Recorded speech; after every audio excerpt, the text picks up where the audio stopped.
I think there's actually major progress in Europe. If you take things in a historical perspective, I really think like 20 years ago, there was barely no ecosystem.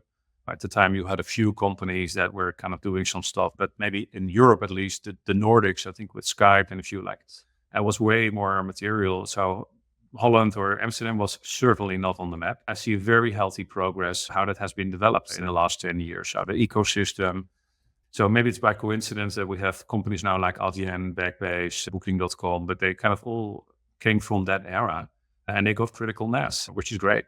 I think what you also see is that you see a lot of, let's say, international US companies moving to Amsterdam to establish their European development centers here. So I think also in the market, it was a blessing and a curse, but you saw basically more talent because everybody is recruiting expats from abroad into Amsterdam. So that was, I think, good for the larger market, but everybody's also stealing from each other. So we had our moments that competition was quite intense. It was not easy.